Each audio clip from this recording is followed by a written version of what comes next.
በኢትዮጵያ ውስጥ የመኪና ገበያ ላይ ትልቅ መናወጥ እየተፈጠረ ነው። ባለፈው ሳምንት የመኪና ዋጋ ይቀንሳል ብለን ነበር። ዛሬ ግን ውጤቱን በአይናችን እናያለን። ተሽከርካሪዎች ከ7.2 ሚሊዮን ወደ 7 ሚሊዮን 50 ሺህ ብር እንዲሁም ደግሞ እንደነ ሲላየን 06 እና ID6 ያሉ ተሽከርካሪዎች ደግሞ ፍጥጫቸው የት እንደደረሰ እንመለከታለን። ከዚህ በተጨማሪም እንደ ሊዮፓርድ 3 ያሉ በ6.6 ሚሊዮን የሚሸጡ እንዲሁም ሌሎች አስጊና አጓጊ የሆኑ ተሽከርካሪዎችን እስከ 12 ሚሊዮን ብር የሚያወጡ የቅንጦት መኪኖችንም ብቻ ሳይሆን አሁን መግዛት ይሻላል ወይስ ደግሞ መጠበቅ የሚለውን በዝርዝር እናያለን። እስከ መጨረሻው አብሬያችሁም ቆየው። አዶንያስ ነኝ። እስከ ቪዲዮ መጨረሻ አብራችሁን ቆዩ።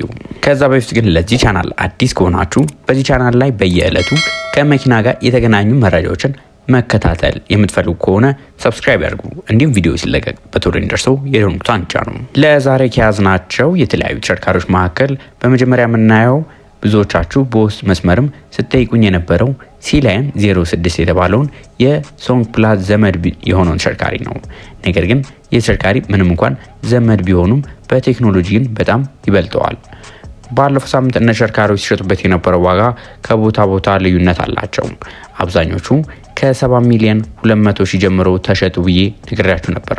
በአሁኑ ሰዓት ግን እነዚህ መኪኖች ከ7 ሚሊዮን 50 ሺህ ብር፣ 7 ሚሊዮን 80 ሺህ ብር የምታገኟቸው ተሽከርካሪዎች ሲሆኑ እነዚህ መኪኖችም መግዛት ትርፍ ነው ወይስ ኪሳራ ካላችሁ የውስጥ ዲዛይንና ባትሪውን እንመልከት። ይህ ተሽከርካሪ ላይ የተገጠመለት ባትሪ ባለ 78 ኪሎዋት አወር ሊቲየም አየን ፎስፌት ባትሪ ነው። መኪናውም 241 የፈረስ ሁለት ማምጫ ይችላል። መኪናው የዋዛ እንዳይመስላችሁ በአንድ ጊዜ ቻርጅ 605 ኪሎ ሜትር መጓዝ የሚችል ሲሆን ፍጥነቱም እስከ 185 ኪሎ ሜትር በሰዓት መጓዝ የሚችል ተሽከርካሪ ነው። ነገር ግን ሲንግል ሞተር ነው፣ ሬር ዊል ድራይቭ ናቸው። ከለዛኛው ከሶንግ ፕላስ ትንሽ ለየት የሚያደርገው ነገር እንደምታውቁት አብዛኞቹ 12 ካሜራዎች፣ ፌስ ሪኮግኒሽን፣ ፓርኪንግ ሴንሰር፣ ቬንቲሌተር ሲት የመሳሰሉትን አሉት። ነገር ግን እነዚህ መኪኖች ላይ የፊተኞቹ እቃ ማስቀመጫ ራሱን የቻለ ታገኛላችሁ፣ እነዛ ላይ የማታገኙት ማለት ነው። ይሄ ደግሞ ከዚህ በተጨማሪም አንድ ደስ የሚለው ነገር ፍሪጅ እዚህ መኪና ላይ ተካተውለት ታገኛላችሁ። አብዛኞቹ ተሽከርካሪዎች በሂሳብ የሚሸጡበት የነበረው ዋጋ ከ7 ሚሊዮን 50 ሺህ ብር 7 ሚሊዮን ማግኘት ትችላላችሁ። በደንብ ጥሩ ተከራካሪ ከሆናችሁ ከ7 ሚሊዮን ጀምሮ 7 ሚሊዮን 50 ሺህ፣ 7 ሚሊዮን 80 ሺህ እስከ 7 ሚሊዮን 100 እንዲሁም 7 ሚሊዮን 200። ይህ እንግዲህ ትሪም ቀለም ላይ ሌሎች ነገሮቻቸው ነው እንጂ አብዛኛው ነገሮቻቸው ተመሳሳይ ናቸው። ከ7 ሚሊዮን እስከ 7 ሚሊዮን 100 ሺህ ብር ባለው ብላችሁ ልትይዙ ትችላላችሁ። በአሁኑ ሰዓት ላይ በኢትዮጵያ መንገዶች ላይ ንጉስ ነው ይሉታል አንዳንዶች። ቀጣዩ መኪና ቮልክስዋገን ID6። እኔ ከቮልክስዋገን ምርቶች ውስጥ ከሚመቹኝ ID6 ነው፣ እውነት ለመናገር ጉልበቱ ማለት ነው።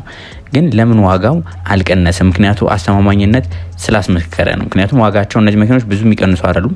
ምንም እንኳን ባትሪ ሄልዝ ላይ ወርዶ የተገኛለ የምታስታውሱት ናቸው። ከዚህ በፊት መኪኖቹን ፈትሸናቸው ባትሪ ሄልዝ ላይ ያገኘነው ነገር አለ። አንዳንድ ጊዜ ደግሞ ፋውል በጣም የሚሰራባቸው ተሽከርካሪዎች ናቸው። በተለይ ዩዝድ መገዙ ከሆነ በትክክለኛ ፈታሽ ኃላፊነት የሚወስድ ፈታሽ ካልፈተሻቸው ብዙ ጊዜ እነዚህ መኪኖች ላይ ኪሎ ሜትር የመቀነስ ነገር በተደጋጋሚ እያጋጠምን ስለሆነ እሱን ነገር በደንብ ማስተዋል አለባችሁ። ነገር ግን እነዚህ መኪኖችስ ባትሪያቸው ምንድን ነው? ምን አይነት ባትሪ የሚጠቀሙት የሚለውን አንድ ባንድ እንመልከት። እነዚህ መኪና ላይ የምታገኙት ባትሪ በ84.8 ኪሎዋት አወር ባትሪ ነው። የሊቲየም አየን ናቸው። እነዚህ መኪኖች እስከ 600 ኪሎ ሜትር መጓዝ ይችላሉ። አብዛኞቹ ከተማ ውስጥ የምታገኟቸው ደግሞ ምንም እንኳን 2026 ላይ ብንሆንም የ2024 መጨረሻ አካባቢ የተመረቱ ሞዴሎች ናቸው። ድራይቭ ታይፕ እነዚህ መኪኖች ከሌሎቹ ጋር ተቀራራቢ ናቸው። ሪር ዊል ድራይቭ ናቸው መኪኖቹ። እውነት ለመናገር 204 የፈረስ ጉልበት አላቸው። ግን ቶርካቸው በጣም ሃይ ስለሆነ እነዚህ መኪኖች ከፍተኛ ጉልበት አላቸው። ስትነዱም ጠንቀቅ ብላችሁ ነዱ። ብዙ ጊዜ ለለማጃ አይሆንም። ትንሽ እስክለምዱ ድረስ ረጋ ብላችሁ መንዳት ካለባቸው አይነት ተሽከርካሪዎች መካከል ተጠቃሽ ናቸው። መኪኖቹ የተለመዱትን ማሞቅ የሚችሉ የሌዘር ወንበሮች፣ ናቪጌሽን ሲስተም፣ ፓርኪንግ ሴንሰር፣ ፓወር ሲት እንዲሁም ሌን ዲፓርቸር አለርት ዋርኒንግ ብቻ ሳይሆን አለርትም አላቸው። ፍሮንት ካሜራ አላቸው። የተለያዩ ኦፍሮድ ኦፕሽን ሰሌክተር አላቸው። እነዚህ መኪኖችን በጣም ተወዳጅ ከሚባሉ ከተማችን ላይ ሪሴል ቫሉያቸው ጥሩ ከሚባሉ ተሽከርካሪዎች መካከል አንዱ ናቸው። ታዲያ ይህንን ካልከን ዋጋቸው ስንት ነው ካላችሁን ትንሽ ወደድ ብለዋል። እነዚህ መኪኖች እስከ 7.5 ድረስ በሳምንት ሲሸጡ የነበሩ ተሽከርካሪዎች ናቸው። 7.5 ድረስ እነዚህ መኪኖችን በተለያዩ ቦታ ላይ ሲጠሩ እንዲሁም ደግሞ ግብይት ሲካሄድ ሰንብተዋል። ቀጣዩ ተሽከርካሪ ደግሞ ከተማ ውስጥ ለየት ብሎ መታየት የምትፈልጉ ከሆነ አግሬሲቭ የሆነ ዲዛይን የምትወዱ ከሆነ እነዚህ ተሽከርካሪ ለእናንተ ነው። በተለይ ወጣቶች ከሆናችሁ የተሽከርካሪን ትወዱታላችሁ። መኪናው BYD ሊዮፓርድ 3 ይባላል። ብዙ ሰው ሊዮፓርድ የBYD ምርት አይመስለውም። ነገር ግን BYD ዴንዛም የሱ ነው፣ ሊዮፓርድም የነሱ ነው። ሌሎችም ብራንድ አላቸው። ከጊዜ በኋላ ቀስቀስ እያሉ የሚመጡ ብራንዶች አሏቸው። እኔ ከመምጣታችሁ በፊት በዚህ ቻናል ላይ በየዕለቱ ስለማሳያችሁ አዲስ አይሆንባችሁም። ሰብስክራይብ ካላረጋችሁ ግን እዚሁ ላይ ሰብስክራይብ ማድረጋችሁን አትርሱም። ታዲያ የተሽከርካሪ የተገጠመለት ባትሪ ምንድነው? ስንት ኤሌክትሪክ ሞተር አለው ያላችሁ ሊሆን ይችላል። መኪናው በ72.96 ኪሎዋት አወር ሊቲየም አየን ፎስፌት ባትሪ ነው። እንደነገርኳችሁ ለየት ያለ ዲዛይን አለው። ዲዛይኑ ግን አብሮ ከጉልበት ጋር ነው የመጣው። መኪናው 2 ኤሌክትሪክ ሞተር አለው። አጠቃላይም 422 የፈረስ ጉልበት ማመንጨት ይችላል። ትንሽ ቀደም ባለው ጊዜ እንደዚህ አይነት የፈረስ ጉልበት ከተማችን ውስጥ መመልከት ብርቅ ነበረ። ትልልቅ ምንላቸው ቬት ተሽከርካሪዎች ራሱ አያመነጩትም ነበር። ነገር ግን የኤሌክትሪክ መኪኖች ስለሆኑ እነዚህ 422 ኖርማል ነው ተሽከርካሪዎች ላይ።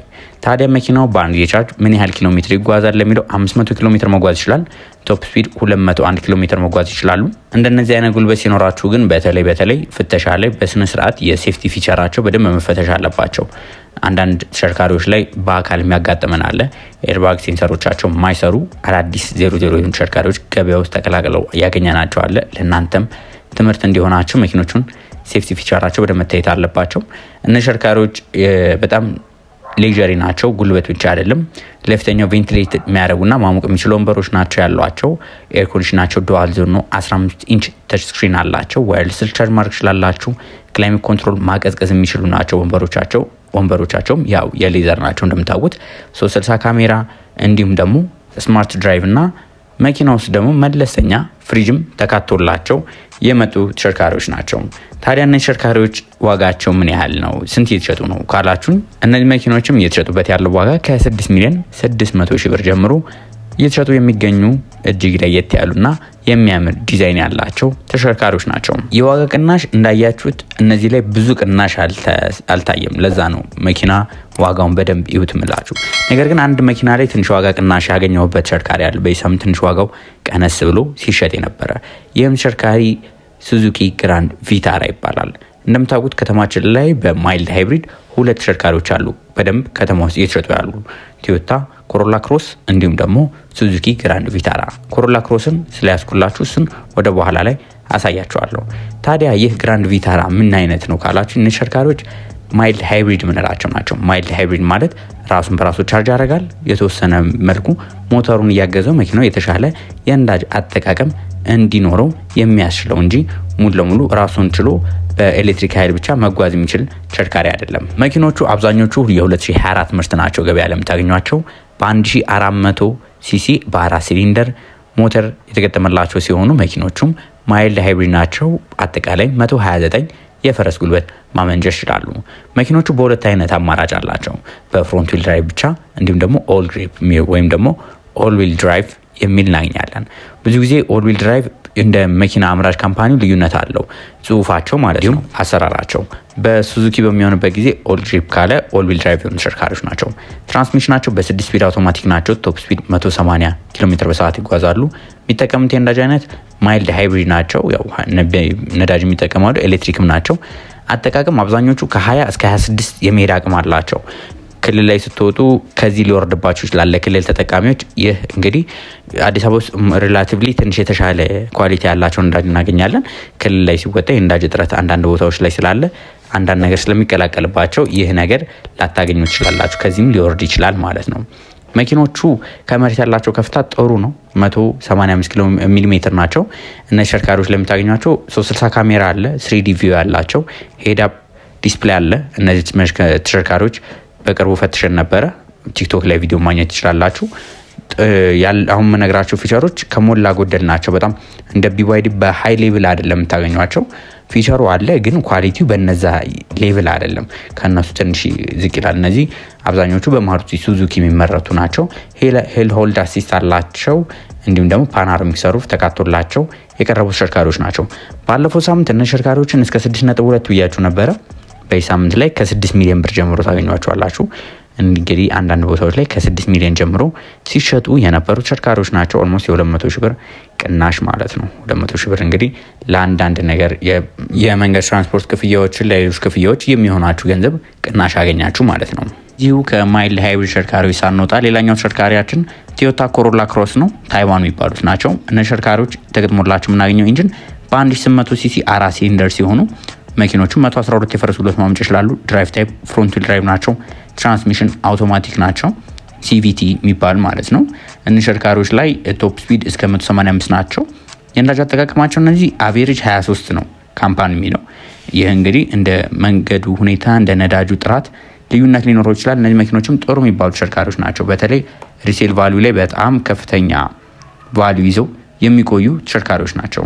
እነዚህ መኪኖችም በዚህ ሳምንት ከ8 ሚሊዮን 700 ሺህ ብር ጀምሮ ለገበያ ቀርበው እናገኛቸዋለን። እኔ የሚመጥነኝ የሌግዠሪ ተሽከርካሪ ነው ለምትሉ ደግሞ ይህን ተሽከርካሪ ይዤላችሁ ቀርብ ያለው ሜርሴዲስ ኢኪዩሲ 400 የሚባለው የጀርመኑ ማለት ነው። የተሽከርካሪ ትሪም ሌቭሉ እንግዲህ ትሪም ሌቭሉ ኤምጂ የሚባለው ነው። እነዚህ መኪኖች የተለያዩ አማራጮች አሏቸው። ቦዲ ታይፓቸው ኤስዩቪ 5 ሰው መጫን የሚችሉ ተሽከርካሪዎች ሲሆኑ እስከ 408 የፈረስ ጉልበት ማምጫት ይችላሉ።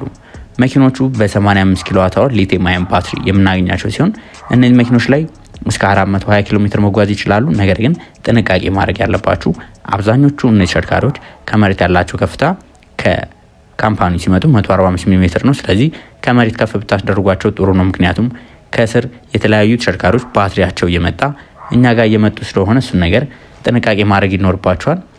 እነዚህ መኪኖች ብዙ ጊዜ በባትሪያቸው ከስር ከመመታት ውጪ እኛ ስንፈትሻቸው አብዛኞቹ ከተማ ውስጥ ያሉት ንጹህ የሚባሉ ተሽከርካሪዎች ናቸው።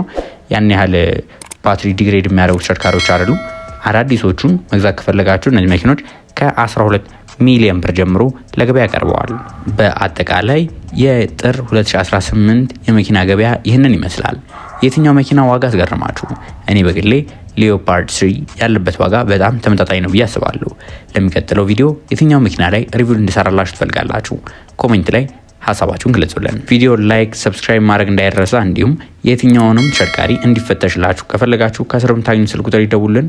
በቀጣይ ሌሎች ከመኪና ጋር በተገናኙ መረጃዎች እስከምንገናኝ ድረስ መልካም ሁሉ ተመኘው።